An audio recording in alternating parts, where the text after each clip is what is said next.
Welcome back, everyone. Hope you're doing amazing. This is going to be a fun video.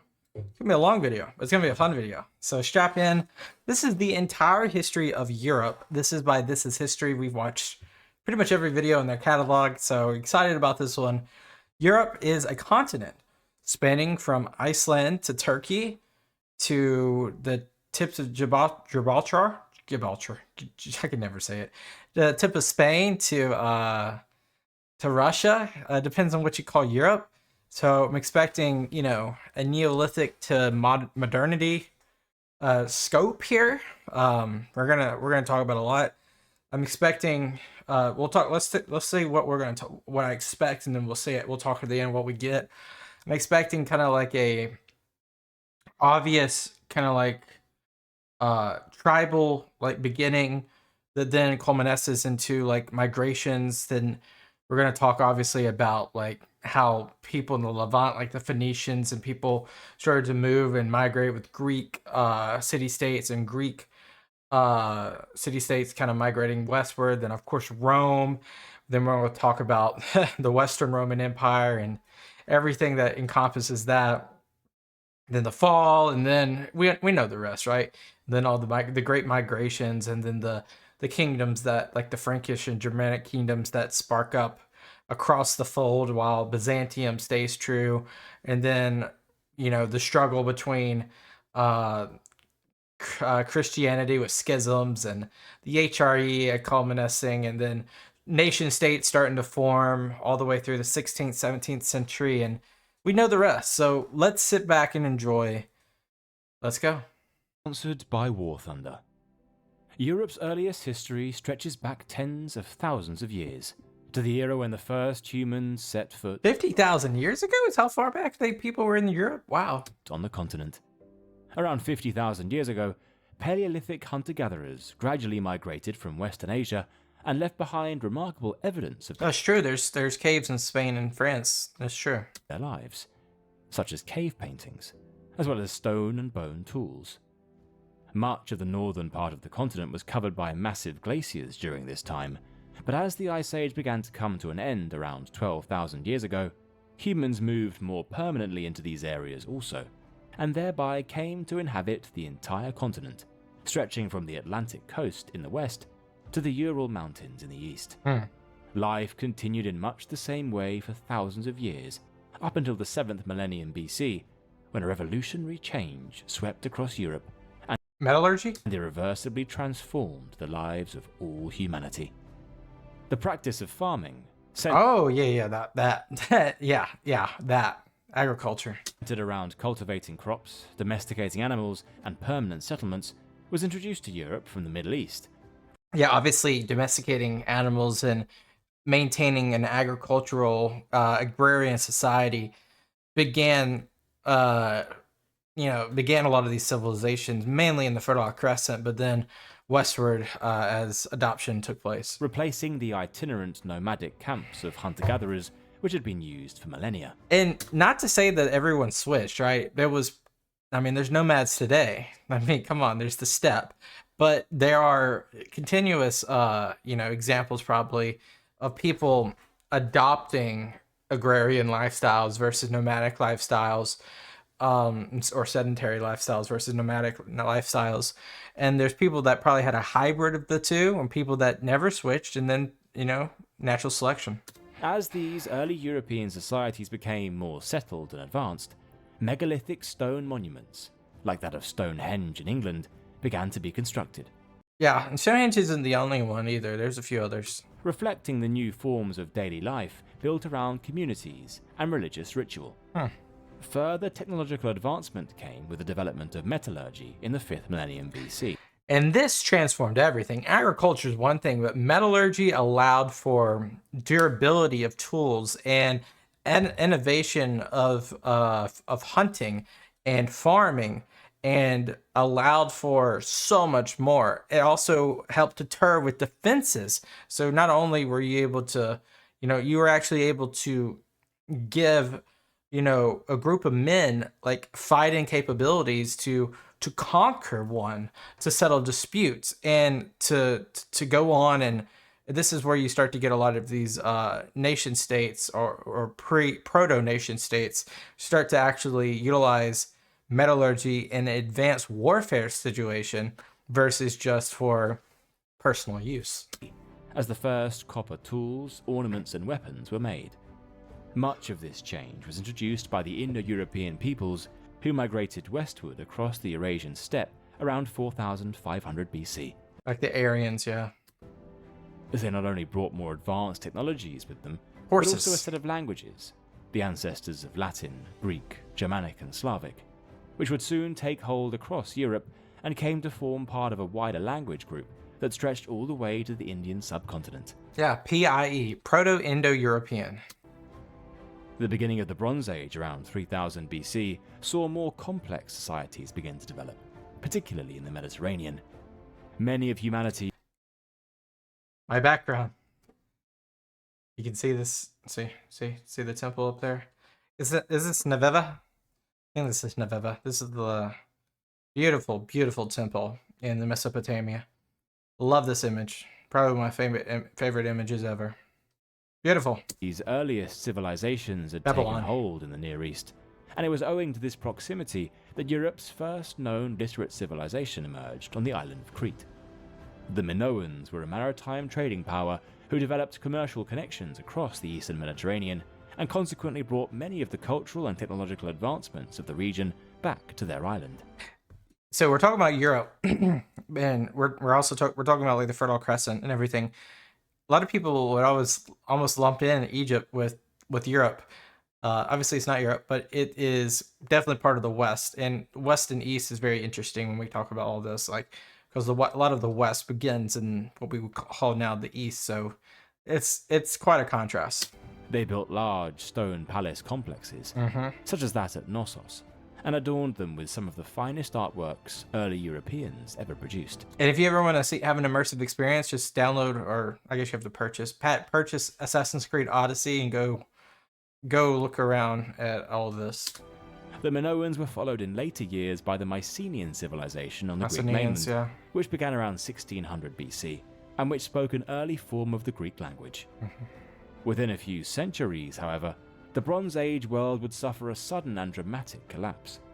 Across the eastern Mediterranean, several civilizations ended abruptly around 1200 BC, possibly due to a combination of invasion, internal strife, and environmental crises. Yeah, I would lead with environmental crises, but yeah.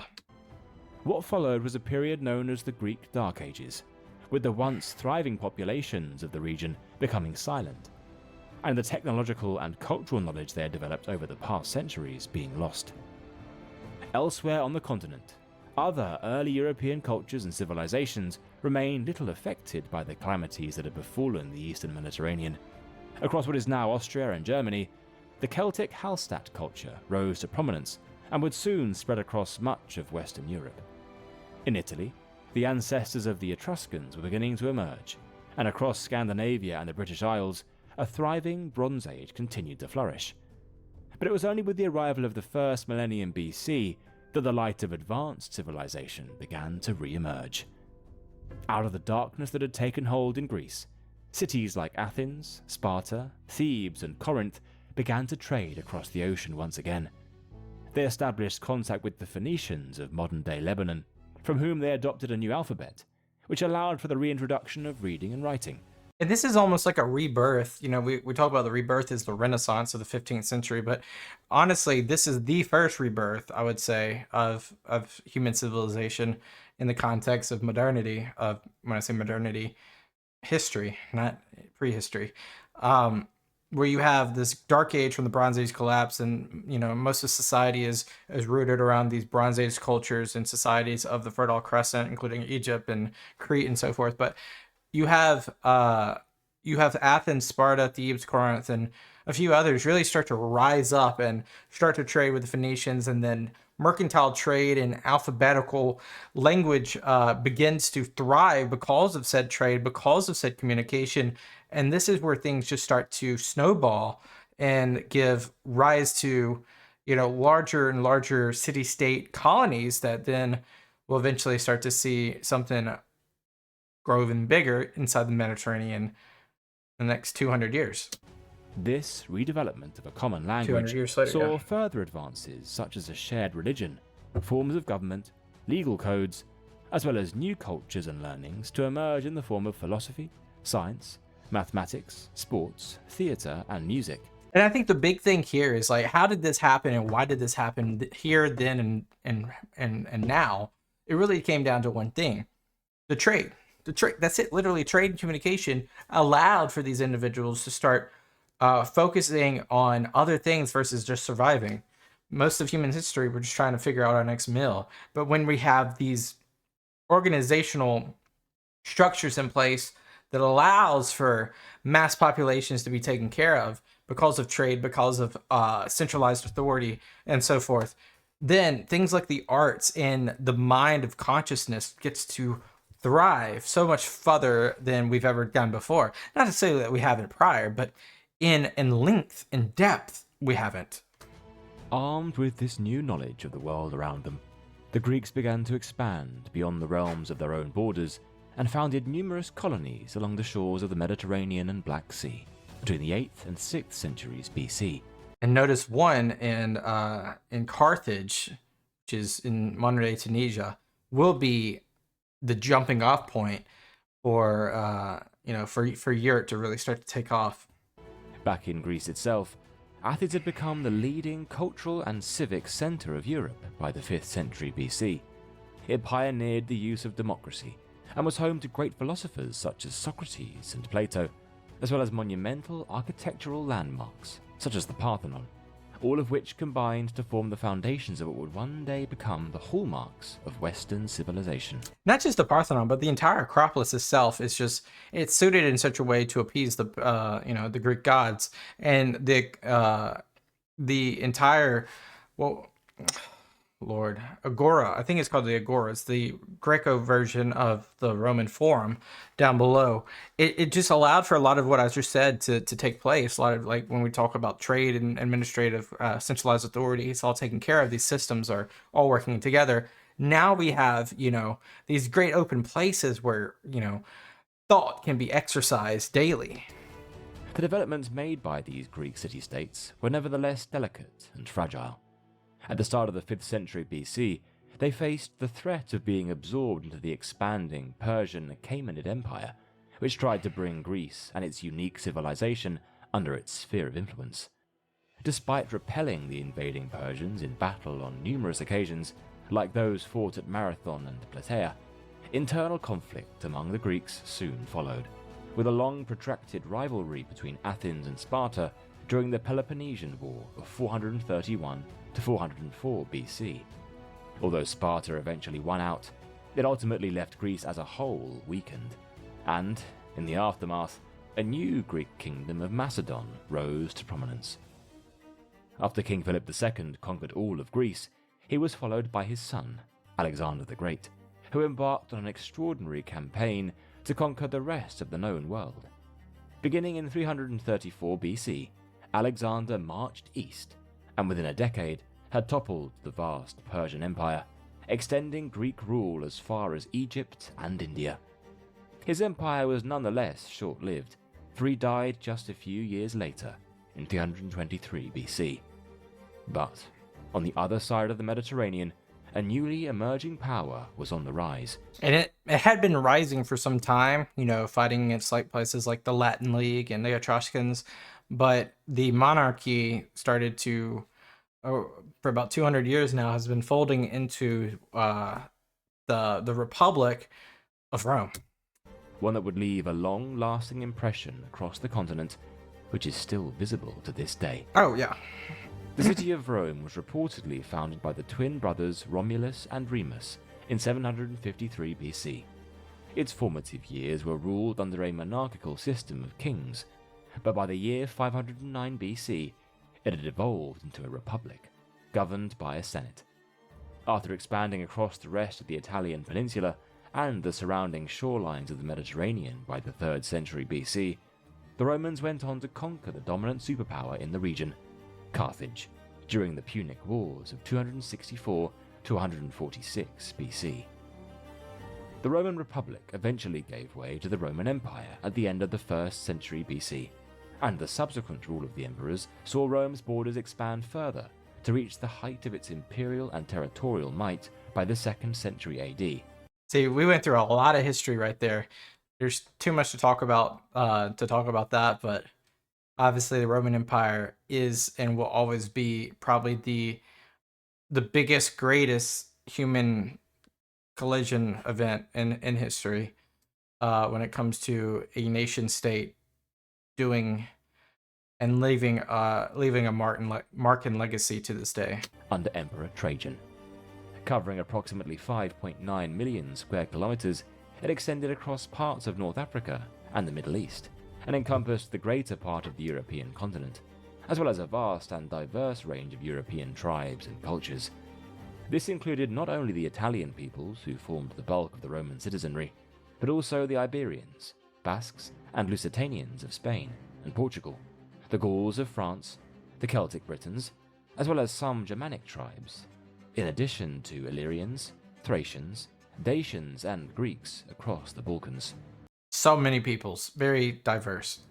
The Romans brought with them laws, road networks, a common administrative language in the form of Latin, and a powerful army which built and garrisoned many of Europe's first proper towns and cities, including London, Paris, Cologne, Zurich, and Vienna. So much of that infrastructure was originally built foundationally by Rome, and you can just think about it, like Londinium, Parisi, so many others. They were built from the ground up from a systematic approach, like what you see right here. I can't remember what we're looking at right here. It's either Parisi or Londinium. I don't know. Feels like Londinium. The Romans were well known for their deployment of strategy and tactics in the ancient world. But if you've ever wanted to take this game on 10 disciples, close as custom play line up bonus pack of vehicle of premium. Life across Roman Europe during this time came to be seen as a golden age, or the Pax Romana, owing to the relative peace and stability of the period. This allowed for intellectual and cultural life to flourish, with key figures like Seneca, Marcus Aurelius, Virgil, Horace, and Tacitus producing works that shaped Roman philosophy, literature, and history that have lasted throughout the ages. However, from the 3rd century AD onwards, the Roman Empire entered a period of severe instability marked by plagues, economic decline, and relentless civil war. And ever since the 2nd century AD, it just started going down.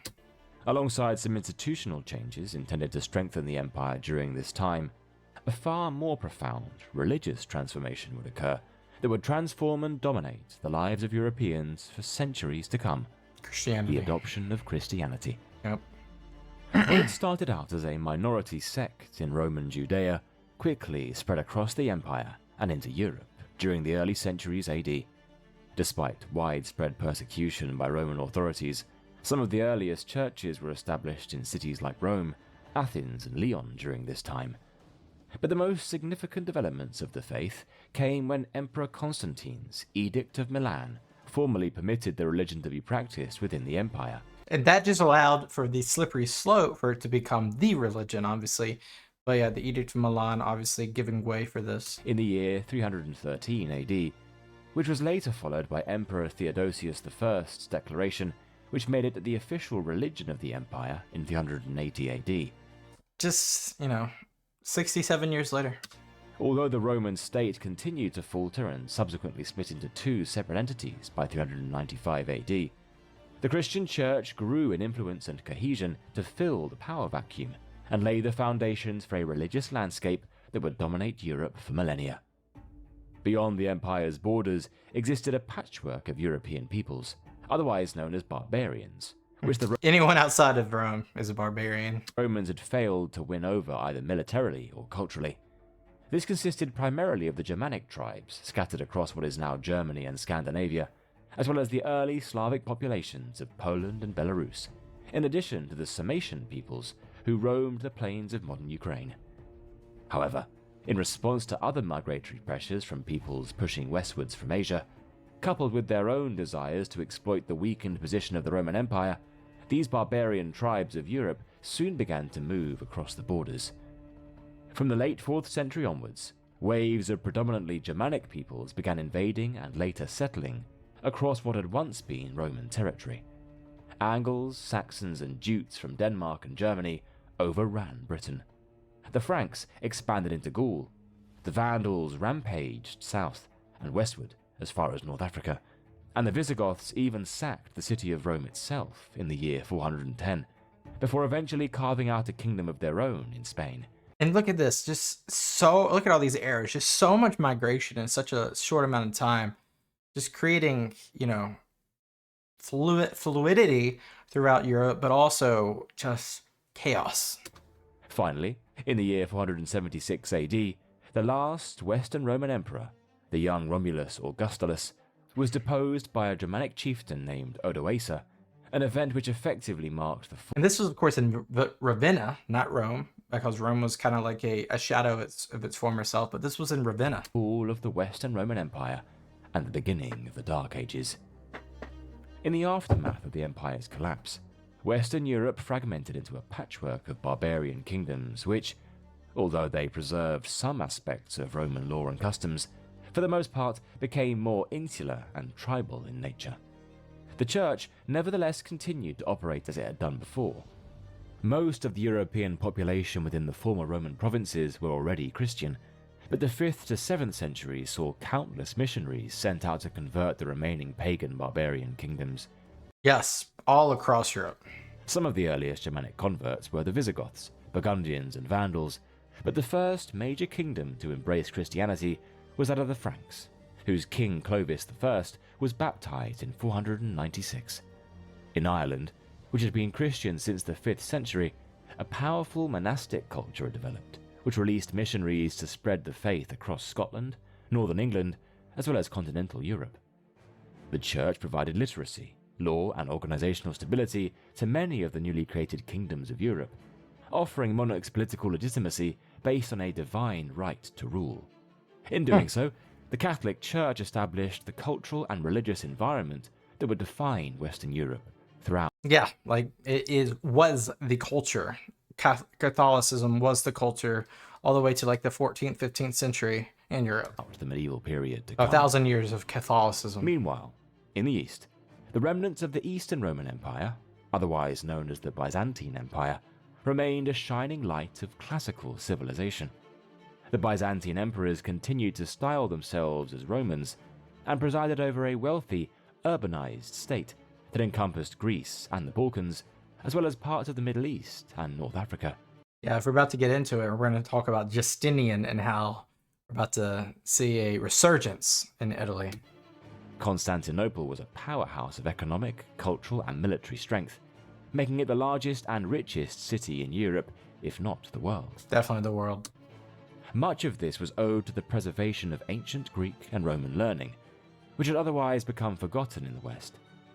Despite retaining this sophistication, the Byzantine Empire also underwent similar challenges to its Western contemporaries, namely its own religious transformation, as the early Christian Church evolved into the distinctive Eastern Orthodox faith, as well as witnessing incursions into its territory at the hands of newly emergent threats. The rise of Islam during the 7th century saw many Byzantine lands in the So we're going to skip over Belisarius and the resurgence of Italian power, but we're going to jump right into the 7th century where Muhammad has that vision, and then you're going to see Islamic Caliphate come out of Arabia and challenge Byzantium. Near East fall to Muslim forces. Yeah. The early caliphates also rapidly expanded across North Africa. We got a lot to cover. This is why it's not that granular. It's very high level here. And by the beginning of the 8th century, had crossed the Straits of Gibraltar into Visigothic Spain, thereby establishing the first major Islamic presence on the European continent. By around 720, most of the Iberian Peninsula was under the rule of the Umayyad Caliphate, which was threatening to advance further into Christian Europe. This expansion was only brought to a halt in the year 732, when the Frankish leader, Charles Martel, defeated the Muslim armies at the Battle of Tours. Look how far they got. Although defeated, the Muslims of Iberia, otherwise known as Moors, subsequently established a power base for themselves across the peninsula, which came to be known as Al-Andalus, and would endure for the best Al-Andalus, Andalusia. Crazy, isn't it? part of 800 years. By the late 8th century, Europe was effectively divided into 3 religious zones, with Islam in the far southwest, Orthodox Christianity in the southeast, and Roman Catholicism across the north and centre. However, it was within this region that a semblance of imperial unity had begun to re-emerge. In 768, another Frankish king, Charlemagne, began waging numerous campaigns to expand his realm across Western Europe. Yeah, Charles the Great just basically does something insane with this Carolingian Empire and the HRE, and reestablishes himself, ordained by the Pope, basically as emperor. And this is where you get the HRE. Technically, I guess you would say Otto the Great is the first Holy Roman Emperor, but Charlemagne kind of like builds the foundation for it. Conquering parts of modern France, Western Germany, the Low Countries, and northern Italy.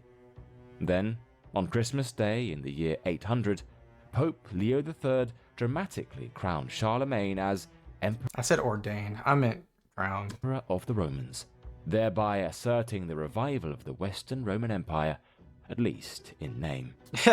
As it won't be the first time this tries to happen. The subsequent Carolingian Empire was the largest Western Europe had seen since the days of Rome. And then we're gonna slice it into 3. And although Charlemagne's domain did not survive long after his death, being divided among his grandsons in the year 843, its fracture laid the foundations for the continent's central power bases to emerge. Yeah, you got basically what will become Germany on the east, Italy in so many other places, Carolingian, and then obviously you got France coming out of West Francia. And you can see that little slice over there on the left. I'm pretty sure that's Normandy. The years to come. Comparatively, Pretty sure. much of the northern extremity of the continent across Scandinavia had been little affected by the events of the past 400 years, with most of the inhabitants of this region remaining technologically stuck in the Iron Age. Oh, we're about to get into some Norse technology and the Viking Age. And many still practicing paganism. Despite this seeming lack of progress, however, the peoples of Scandinavia were about to burst onto the European stage with a terrifying energy. The Viking Age began in the late 8th century with raids on the coasts of Britain, Ireland, and France. Driven by a mix of political and socio-economic pressures back home, the Norsemen would go on to strike virtually every part of Europe, And technically down the Danube too. reachable by sea Or or the- river. Yeah. But the Vikings were not just opportunistic raiders, they were also explorers, traders, farmers, and craftsmen who went on to create and settle kingdoms of their own across the British Isles. Not just across the British Isles. Of course, we got another 200 years before this happens, but Iceland, Greenland, Vinland, Nova Scotia or Labrador, one of the two. Like all the way, the first European in North America is a Viking of Norse descent, so, or Norseman, whatever you want to call them. Northern France, Iceland, Greenland, and even as far away as North America. Yeah. To the east, Swedish Vikings, known as Varangians, The Varangians, where you get the Varangian Guard. managed to sail across the Baltic Sea and down the great Russian rivers, trading and settling amongst the local Slavic population. Out of this fusion emerged the Kievan Rus in the late 9th century, the earliest form of the Russian state, which would come to play a significant role in the development of the region in the coming centuries. It was also in the east that another power had begun to rise during this time. That is the pre-descendants of the Hungarians right there. The Magyars. These nomadic horsemen from the Eurasian steppe invaded Eastern and Central Europe, taking possession of the Carpathian Basin before raiding further westward into Germany and Italy. Although they were defeated by the German king Otto I at the Battle of Lechfeld in the year 955, the Magyars afterwards settled more permanently in the basin, adopted Christianity, and went on to establish the Kingdom of Hungary by the year 1000. By the dawn of the new millennium, these disruptive incursions that Just look at that, a whole nother state. We haven't even talked about half of these. With the Bulgars are here now. You got several. It was Brittany. I don't know why I said Normandy. Normandy is kind of like to the right of Brittany, right? You got a lot of stuff happening over there in Spain, with like Castile, Aragon, and so forth. You got a lot of steppe culture kind of like intruding above the Caucasus, as well as like the steppe itself. Poland, can't forget about Poland. And then, yeah, we have the Prussians right there. The Prussians that eventually become German. And then a lot of Baltic stuff happening with the Croats in Serbia. Venice is, a thing as well, and kind of like a in a lagoon towards the top right of Italy. There's really just so much going on right now. And of course, England, it says England now because I believe we got Alfred the Great taking part of that. And then Scotland's becoming a thing. Denmark, Norway, which is a combination of the Danes and Norse. The Samis, which are, a little underrated when it comes to the scope of history. But now, yeah, what a view. Let's keep going. that had rocked Europe's stability over the past few centuries had largely come to a halt, and, although the continent remained politically fragmented, it was poised for a period of stability and growth that would last for the next 300 years. We'll probably be zooming into England on this and the Norman conquest next, right? Or Danelaw, one of the two. The advent of the High Middle Ages saw agricultural developments, such as the heavy plough and crop rotation, introduced across Europe, which, This spiked the population. combined with a favourable climate, led to the population increasing significantly. Many new towns and cities were founded during this time and became home to a growing, wealthy and powerful merchant class who revived long-distance trade across the continent. Despite this, most of the European population remained rural, agrarian and poor, owing to the highly structured society which governed the period, the feudal system. This strict hierarchical system placed kings and other high nobles at the top of the social pyramid, who granted the lands they owned to lesser lords and knights in exchange for military service and loyalty. The peasants, who accounted for up to 90% of Europe's population, 90%. It's just, if you're going to roll the dice and be born in the 11th century, you're going to most likely be a peasant. lived and worked on the land for their lord, providing food and other services in return for protection. Yeah. Alongside the lords and peasants was the church, which Clergy. owned its own lands, but still relied on peasants for labor. Yeah, so much land was owned by the church. Like, I think it was almost like a third. Like a third of all the land was owned by the church. In return for the clergy providing their spiritual welfare. Thus, medieval society was divided into what became known as the three estates: those who worked, those who fought, and those who prayed. Yeah, I mean, your safest bet is to be one that prayed. That's your safest bet. I mean, if you fall, you're probably going to die. And you're going to have a hard life if you worked. So, it's just one of those things. The power and influence of the church made it the dominant feature of everyday European life by the late 11th century, but events on the far side of the Mediterranean were about to bring these deeply rooted Christian beliefs into contention with Islam in the Middle East. Yep, you're gonna have an interesting situation in 1071, which is going to bring forth a domino effect of an area being conquered by the Seljuk Turks, and then from there, the Crusades. Beginning in 1095, the First Crusade was launched to retake the city of Jerusalem from Muslim hands. Waves of European knights and commoners alike proceeded en route to the Holy Land and captured the Holy City in 1099, creating several Western European-style feudal states across the Levant in the process. Further crusades followed over the next 2 centuries, not only in the Holy Land, but also within Europe itself. The resurgent Christian kingdoms of Iberia began a reconquest of their lands against the Muslims of Reconquista. Al-Andalus. Yeah. Likewise, The Teutonic Order orchestrated campaigns against pagans in the Baltic, and even heretical and political enemies of the papacy, such as the Cathars in southern France, were ruthlessly rooted out. Yet, as the Latin Catholic West was asserting its dominance across the continent, an altogether different power was making inroads from the east. During the 1230s and 1240s, the Mongols, who had already conquered much of Asia, surged into Eastern Europe with a speed and destructive power unlike anything that had been seen before. Kiev was sacked, large swathes of Poland and Hungary were laid waste, and several... Just insane, the vast distances. It's just insane to me. Slavic principalities were forced into tributary status under the Golden Horde. Although the Mongols eventually withdrew from Central Europe, their domination over much of the eastern frontier reshaped the region's cultural development for centuries to come, thus widening the economic and societal gap between Eastern and Western Europe. Never seen this image before. Quite interesting. Nevertheless, the High Middle Ages were overall a time of burgeoning culture and innovation.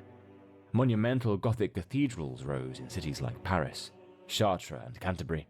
I mean, they had the money, they had the land, they could sell the land if they wanted to raise the money to build these things, and they were quite astounding. Universities were founded in Bologna, Oxford, Cambridge, and Salamanca, allowing for a greater adoption of scholarly pursuits such as philosophy and literature, with famous works like Dante Alighieri's Divine Comedy and Geoffrey Chaucer's Canterbury Tales emerging during this time. Economically, Europe witnessed a growth in trade supported by newly established banking networks, especially in the cities of Italy and the Low Countries. Number 10.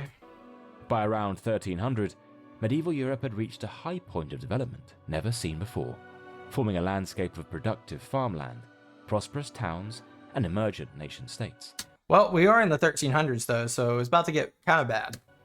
Although all of this was about to come undone through a series of devastating events. Oh yeah. The 14th century is widely considered to be Europe's most cataclysmic time, Oh yeah. owing to a seemingly never-ending period of war, starvation, and disease which ravaged the continent. Recurring famines, most notably the Great Famine of 1315 to 1317, weakened Western Europe, ahead of a devastating plague known as the Black Death, which swept across the continent between 1347 and 1352. I did a video recently. I don't know if I've posted it yet, but let me check me on this if you know. But I'm wondering if there's any validity to it. The story goes, there's this port city, Genoese port city, in the Black Sea named Kaffa, and Kaffa was under siege by the Mongols, and the Mongols were not doing a great job sieging, but they weren't doing horrible. They were actually one of the first notably recorded areas where this disease, which ravaged Europe, took place. And as you can see, like from where the origin of this is, it looks like it comes from the Golden Horde. Well, they started to die off a little bit here and there. And what they did is they put their disease-ravaged, plagued bodies on a siege engine that then pushed that body, catapulted that body, however you want to do it, can't remember which way it was, into the city of Kaffa. And then biological warfare had started right there. I think that's the first instance of biological warfare ever. Then the Genoese merchants and people, they started to get sick. They started to flee. They fled and they went to Europe.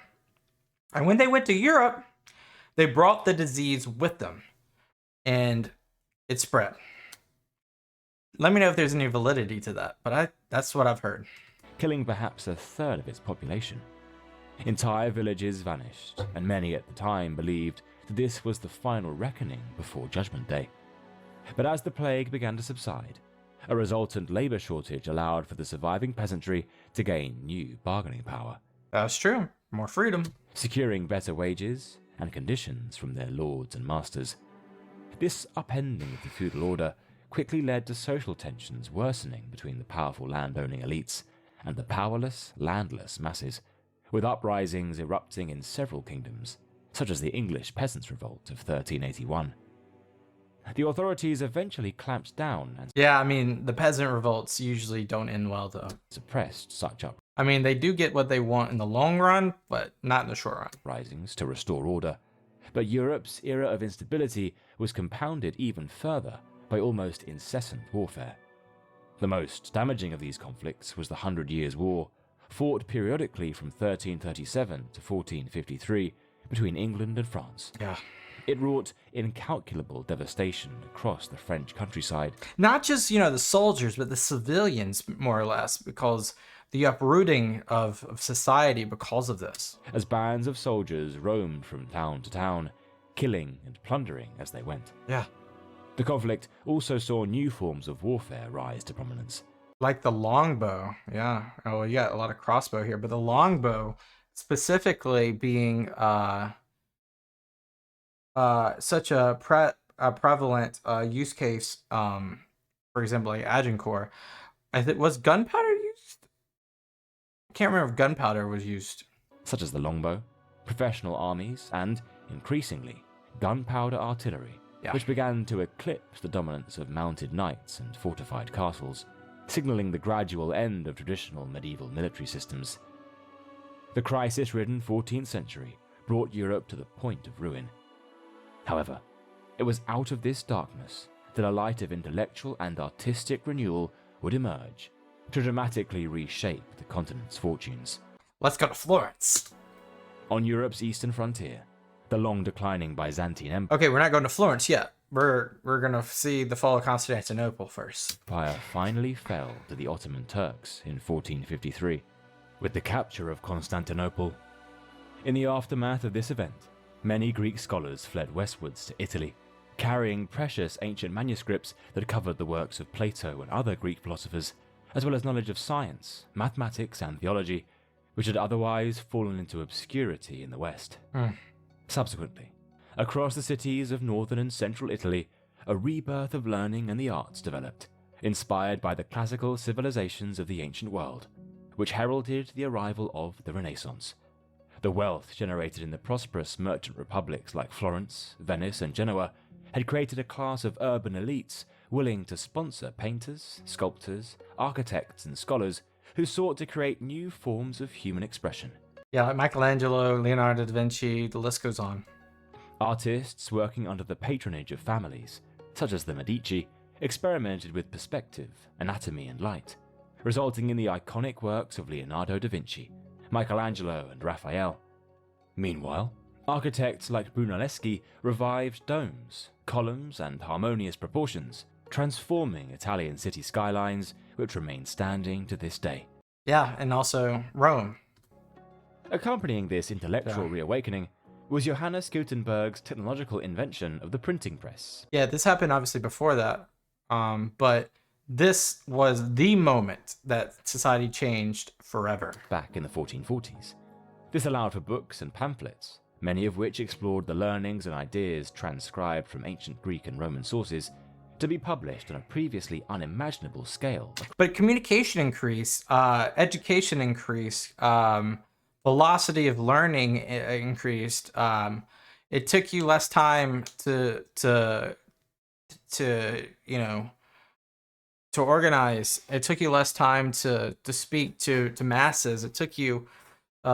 It created more balance between the class system because it actually was transparency. It was, this you could say a lot of the 19th and 18th and 19th century revolts and revolutions would never have happened without the pamphlets and newspapers that ignited some of the conflict, the inner strife.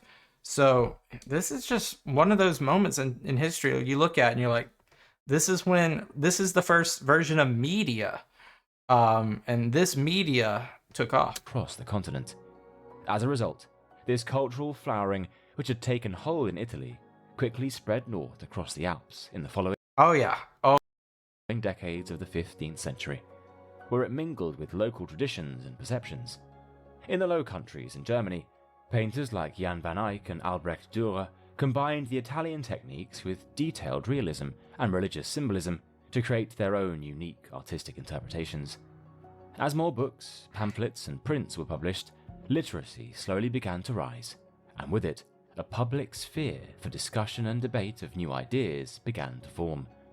Many of these emergent ideas questioned the authority of the medieval church, which for centuries had suppressed any concerns about ecclesiastical wealth, clerical misconduct, or other controversies. However, these hypocrisies would soon boil over into an open challenge that would cleave the unity of Western Christendom in two. Remember when we were around the 500 mark and I was like 1,000 years of Catholicism? That's about to change. Not entirely. You're gonna have a lot of this take place in about 100 years when you get the 30 Years' War. But the Protestant Reformation is about to take off right here. And this is really, we talk about schisms. It's not like a direct line, but you're gonna have like England and a lot of the northern countries start to kind of like differ from like Italy, France, and a lot of the traditional Catholic states. This is going to create so many deaths just for a couple changes. The Protestant Reformation. Crazy. In 1517, the German monk Martin Luther published his 95 Theses, criticizing the institution of the Church and challenging the power of the papacy in Rome. Protected by sympathetic German princes... Yeah, let's look here. So basically, all of Scandinavia, and then Great Britain, England, whatever. Then you got a huge part of northern Germany, and then pockets here or there throughout Germany. And I don't know what's going on the far right over there. I don't know who those people are.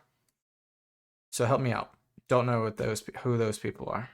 And aided by the printing press, Luther's writings spread rapidly throughout much of Northern Europe. Yeah, and without the printing press, no Protestant Reformation.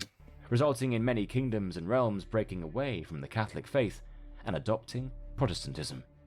Practically all of southern Europe remained Catholic, but in the central parts of the continent, across France, southern Germany, and Bohemia, emerging Protestant minorities clashed with Catholic majorities, setting the stage for sectarian conflict to erupt.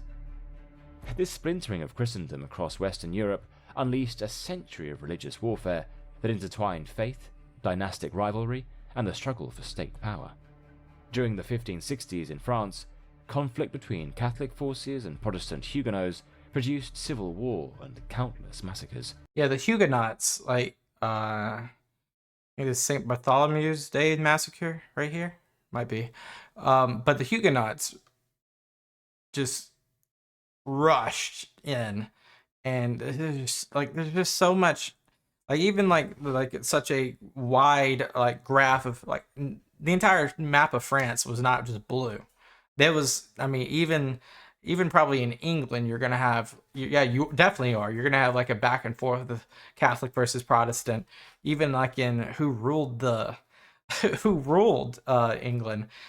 So yeah, it's just crazy. Before a measure of toleration was begrudgingly accepted. Wow.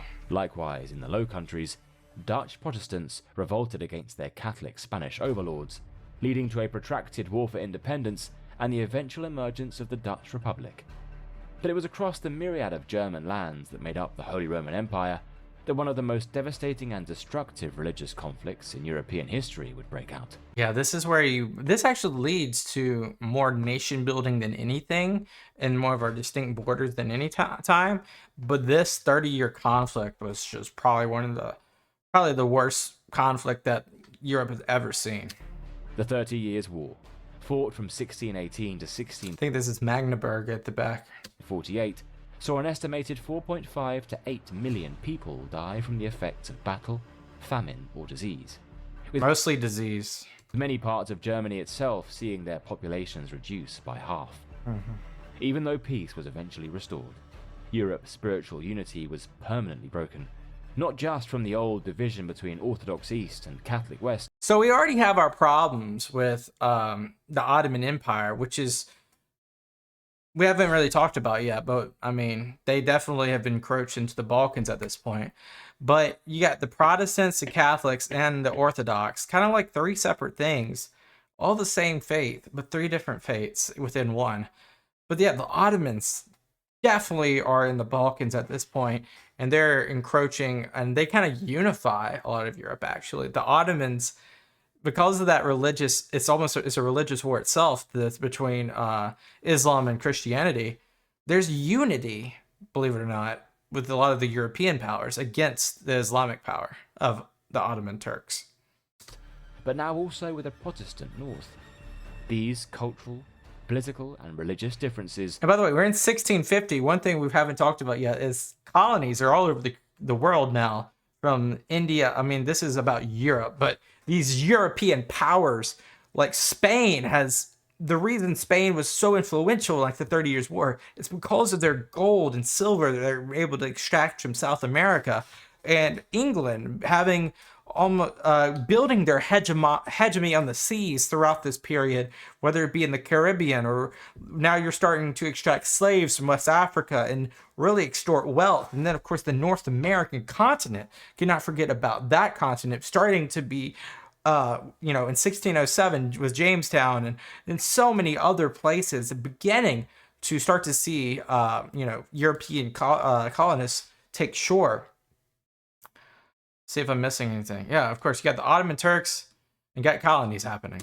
Spurred many Europeans we might go to back look to elsewhere for new opportunities and lands that could better accommodate their personal faith. I swear to God. He was literally talking about it. As well as advance their own fortunes.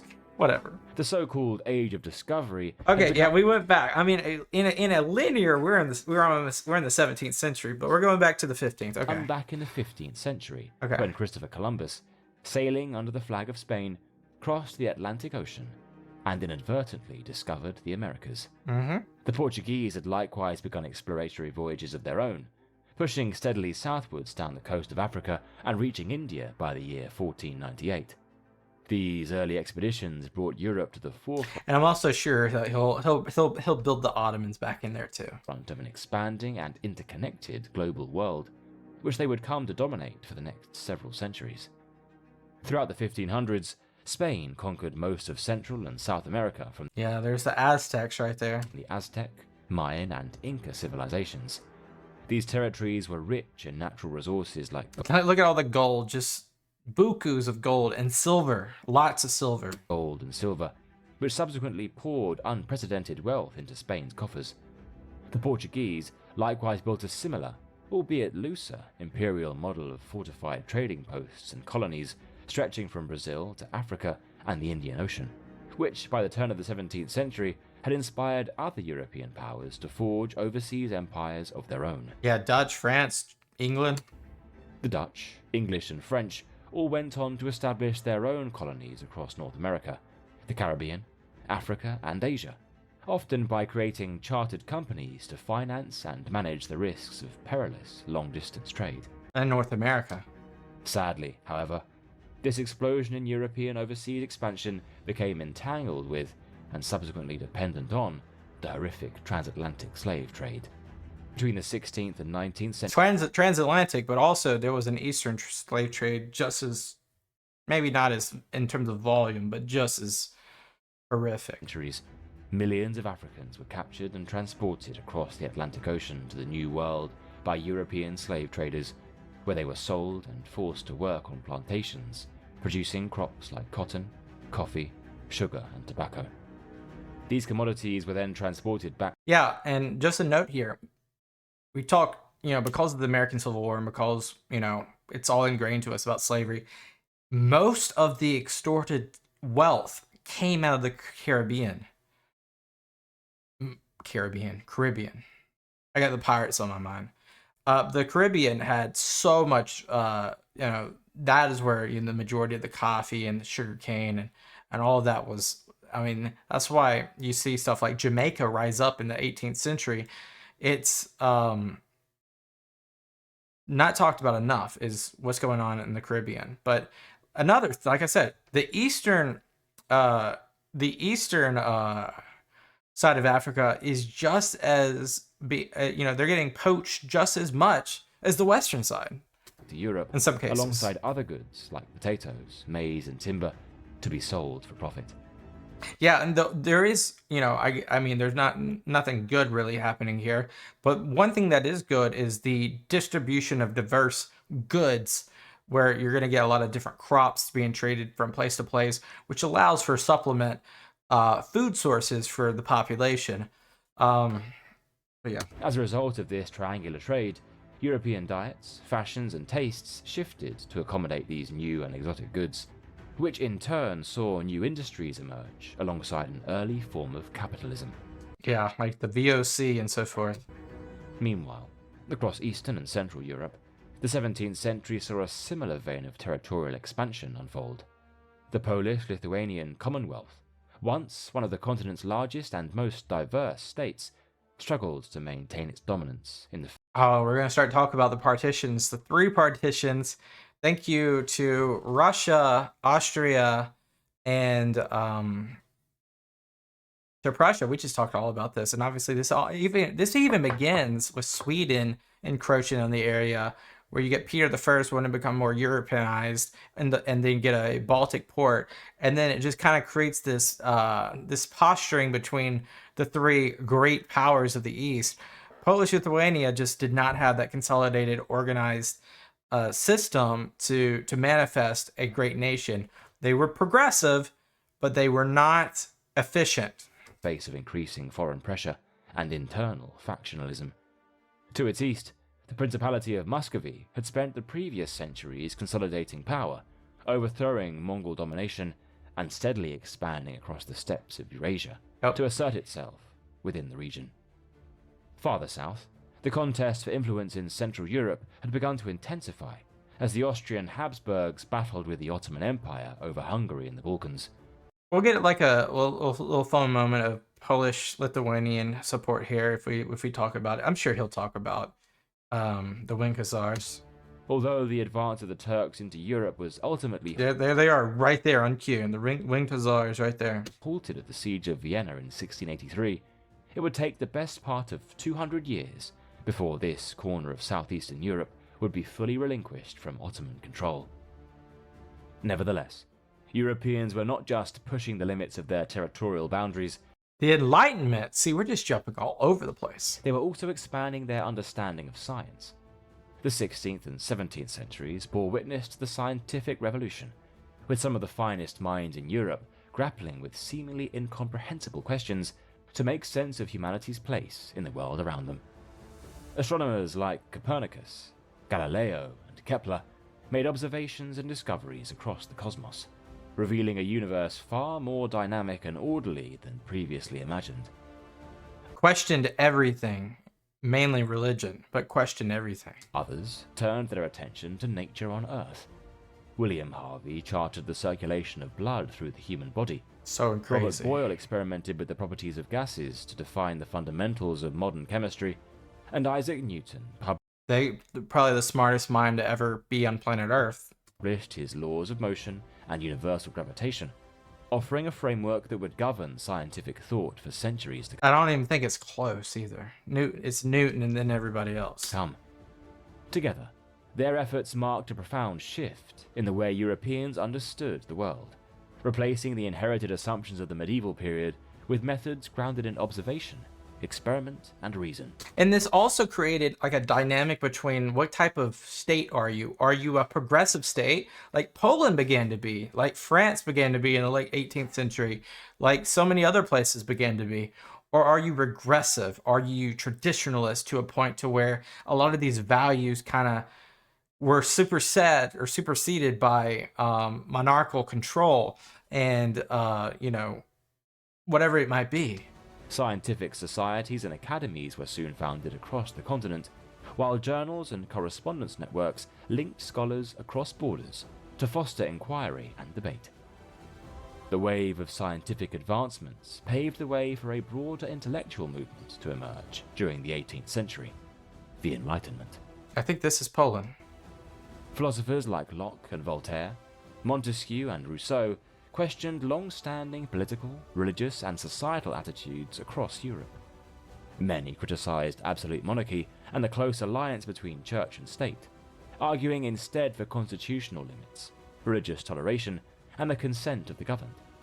Enlightened thinkers met in person to discuss their ideas in the ever-growing number of coffeehouses springing up across the continent, which also served as distribution centers for newspapers, pamphlets, and periodicals. Despite a handful of European rulers adopting elements of Enlightenment thinking, such as Frederick the Great of Prussia and Catherine the Great of Russia, most And can't forget Maria Theresa. monarchs remained absolute and resistant to change. These Enlightenment ideals would, in time, come to upend Europe's political, social, and economic institutions during the latter decades of the 18th century, regardless of whether its rulers approved of them or not. In Britain's American colonies, what began as protests over taxation and representation mingled with This is the beginning of the fall of the British Empire right here. notions of freedom, liberty, and equality. The result was revolution, followed by the Declaration of Independence for the United States in 1776. These revolutionary principles soon found their way to France, where they clashed with deep social inequality and resentment of I like that. I like that setup right there, because why would we talk about the American Revolution? Oh, because it actually influenced the French Revolution, which will, of course, give way to the Polish partitions because of the influence there. And then, of course, we're going to lean right. We're going to be probably in the Napoleonic Wars before we even get to the Polish conversation. aristocratic privilege, headed by the Bourbon monarchy. In 1789, a series of political events triggered the outbreak of the French Revolution, which, within 4 years, led to the declaration of a French Republic and the abolition of the monarchy, Yep. all before culminating in the execution of King Louis XVI in January 1793. Fears of revolution quickly spread amongst the rest of Europe's monarchies, Especially Prussia and Austria. Especially Prussia and Austria. leading many to declare war on France in an attempt to snuff out the nascent republic And Spain was a Bourbon monarchy, if I'm not mistaken. So that was literally family.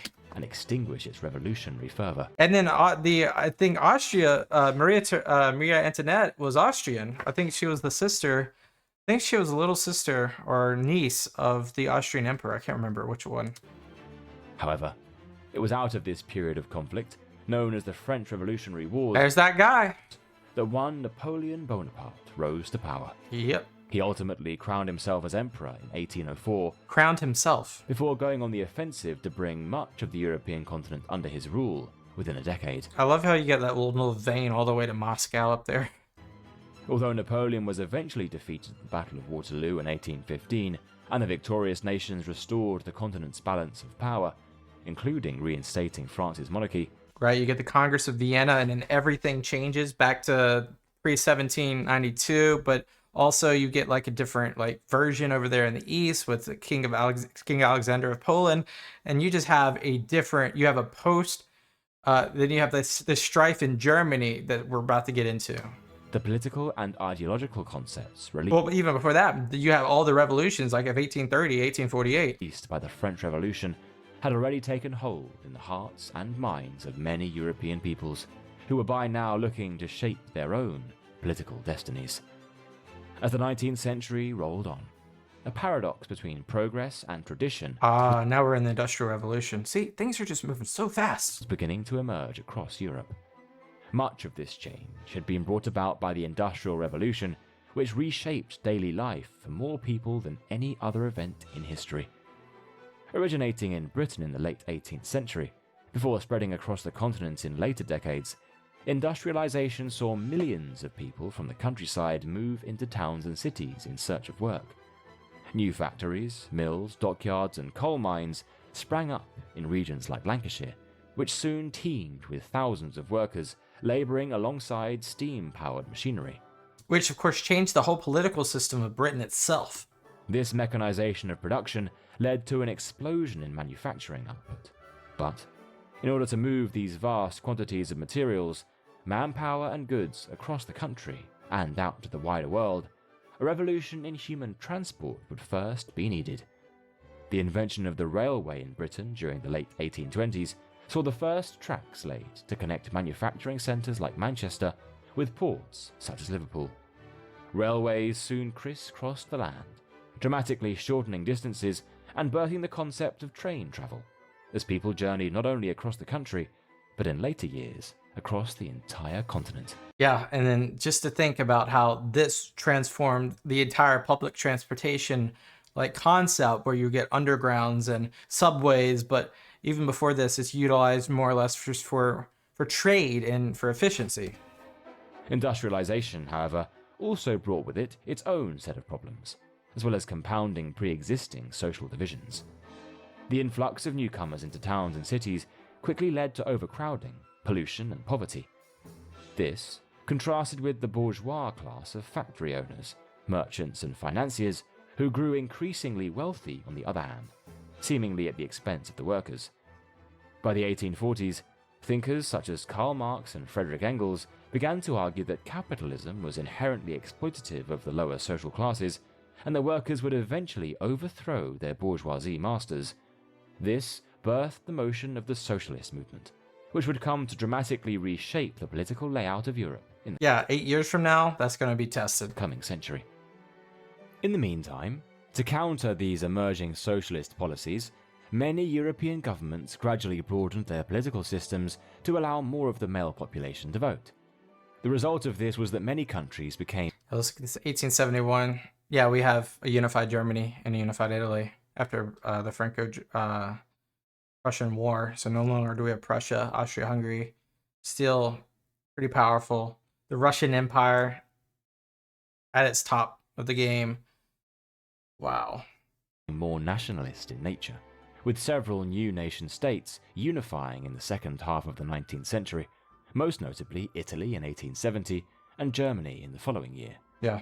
The continent was becoming increasingly divided among powerful and competing nations, who were determined to expand and dominate their rivals at any cost. And also, division from your consolidated country became more nationalized, and that's where your nationalism starts to build, and you got like 40, 50 years of nationalism, especially like in the Balkans and so forth. For the most part, this led to a renewal in imperialistic endeavors in regions across the world that had not already been dominated by Europeans. Colonialism of past centuries had focused predominantly on the Americas, but as most of the colonies there had by now become independent from their European overlords, focus shifted instead to Africa and parts of Asia. Yep, scramble for Africa. European powers divided practically the entire African continent Not Ethiopia. among themselves in the latter decades of the 19th century, drawing borders with little regard for existing ethnic or political realities. Britain and France acquired the largest domains, but Belgium, Germany, Italy, Portugal, and Spain also claimed territories.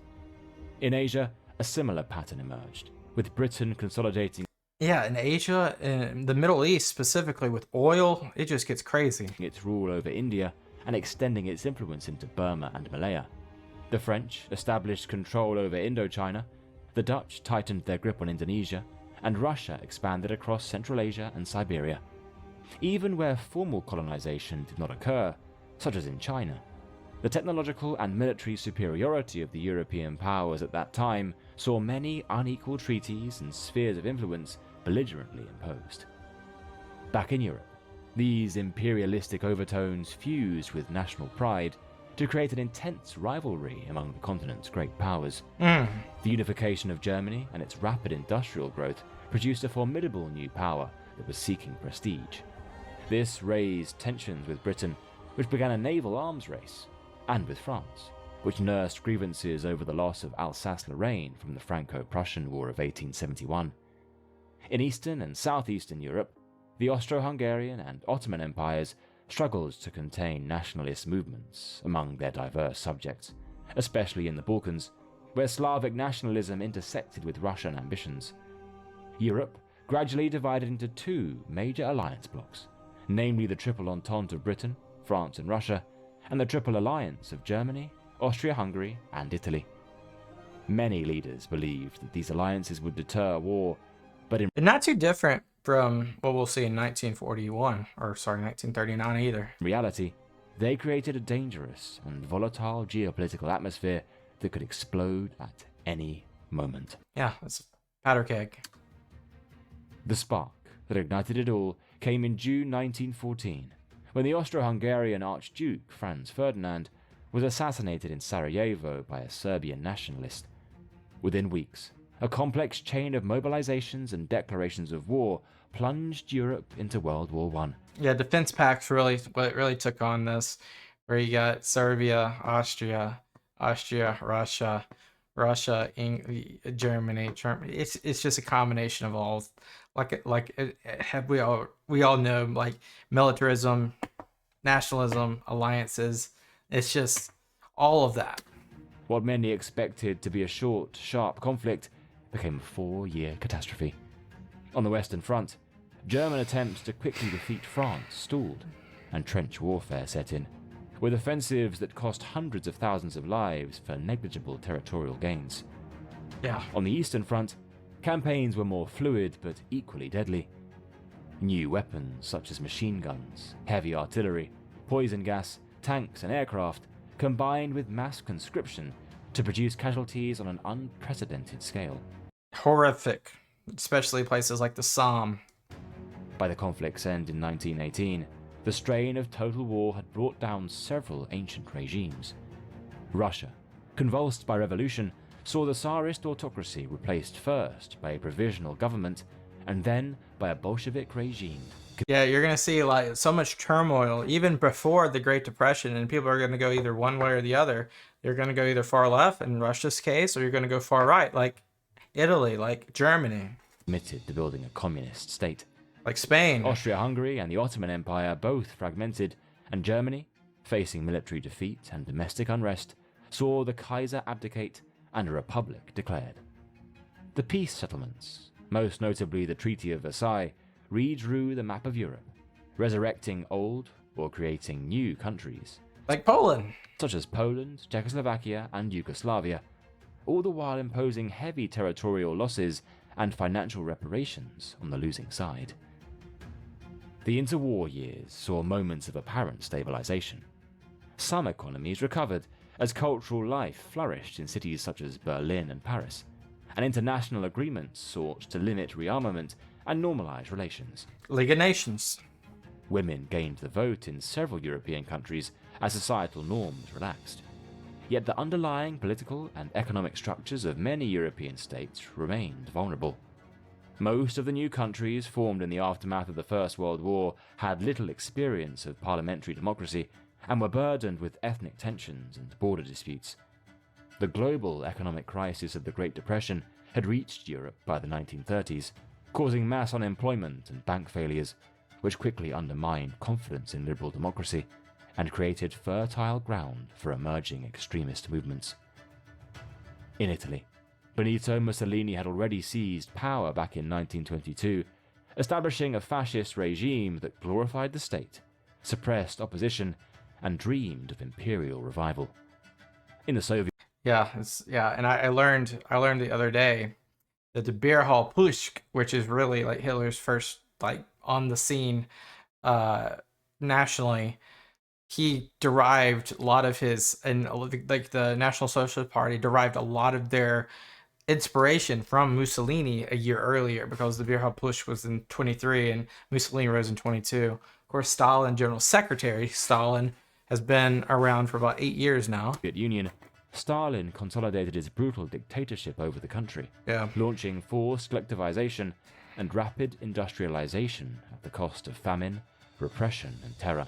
Yeah, he started his 5-year plan.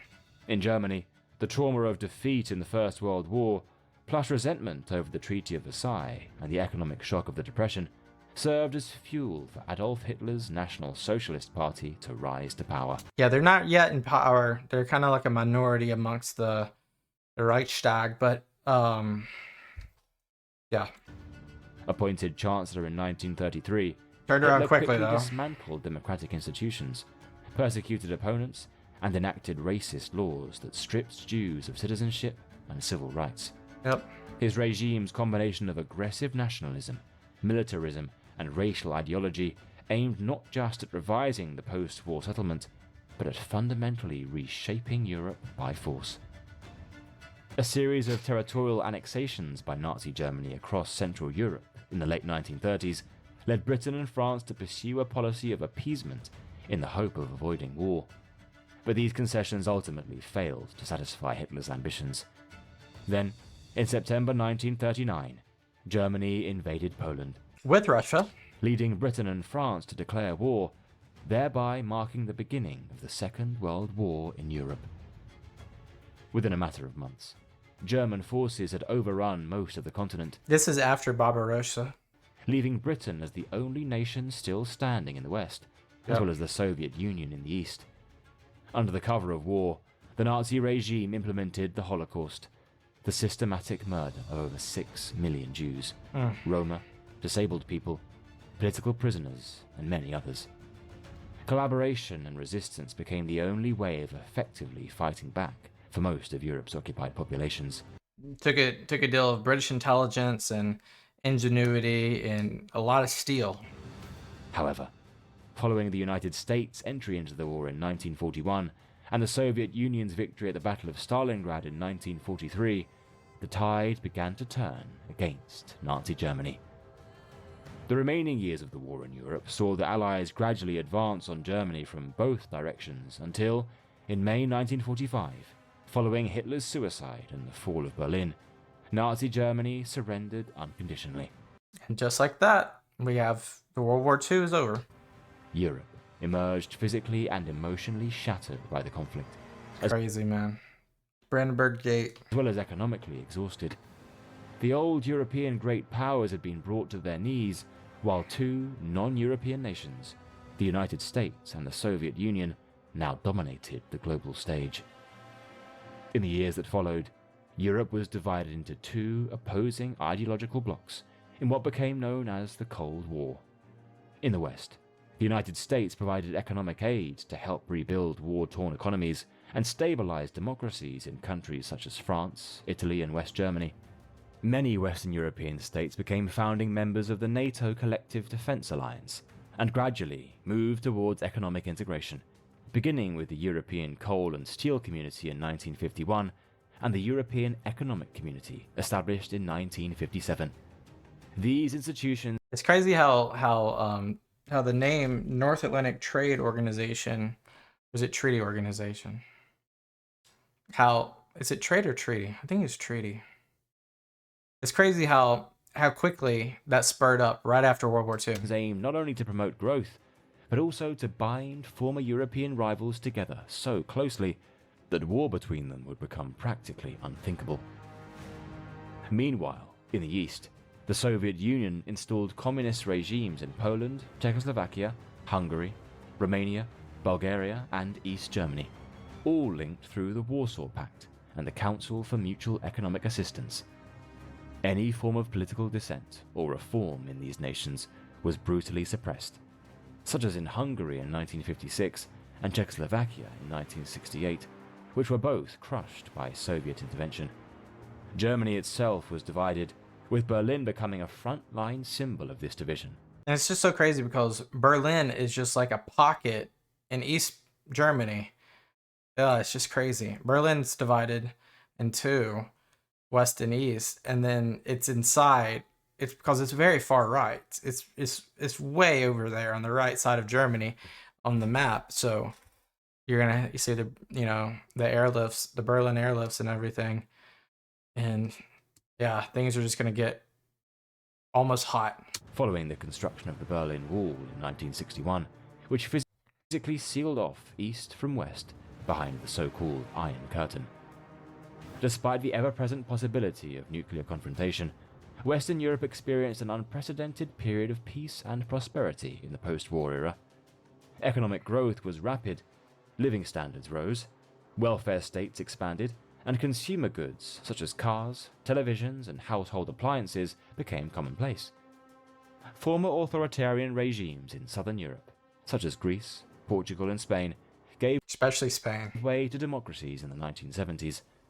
At the same time, European colonial empires began to be dismantled as independence movements across Asia, Africa, and the Caribbean took hold, forcing the likes of Britain, France, the Netherlands, Belgium, and Portugal to relinquish control. Decolonization transformed the global order and reshaped Europe's relationship with the wider world, as new migration flows opened, bringing people from Europe's former colonies to the continent.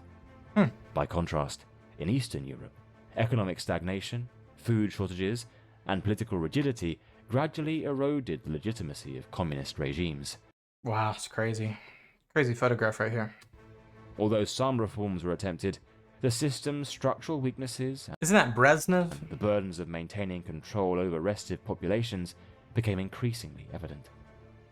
As a result, during the 1980s, the Soviet leader Mikhail Gorbachev sought to revitalize socialism through reforms, relaxing censorship and signaling that Moscow would no longer use force to prop up its satellite states.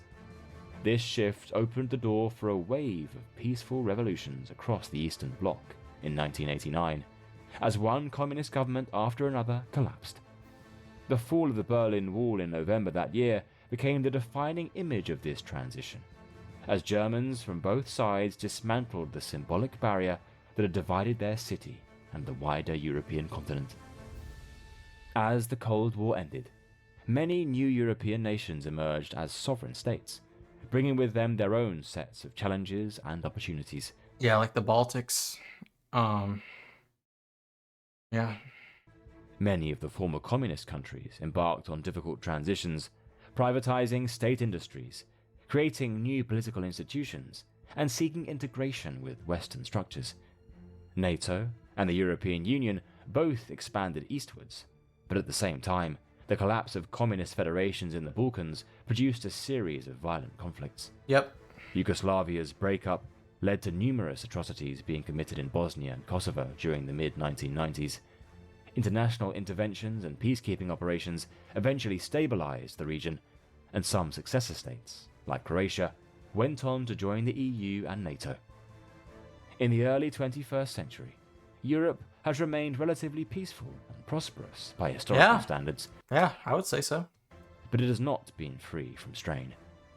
The global financial crisis of 2008 exposed weaknesses in the EU's monetary policy and triggered a sovereign debt crisis in several countries, particularly Greece. Similarly, the arrival of large numbers of refugees and migrants since 2015 has tested Europe's capacity for solidarity and sparked intense debates over borders, identity, and humanitarian obligations.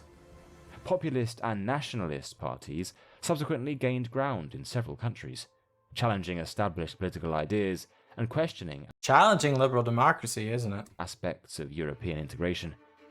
Perhaps the clearest example of political disillusionment was Britain's decision to leave the European Union in 2016, Brexit. showcasing that integration and political consolidation were not irreversible. Today's Europe remains a patchwork of independent states, although many are closely linked through political, social, and economic institutions. Oh yeah, you can't have some of these states without the other. I mean, you can in some regards, but for the most part, there's so much integration.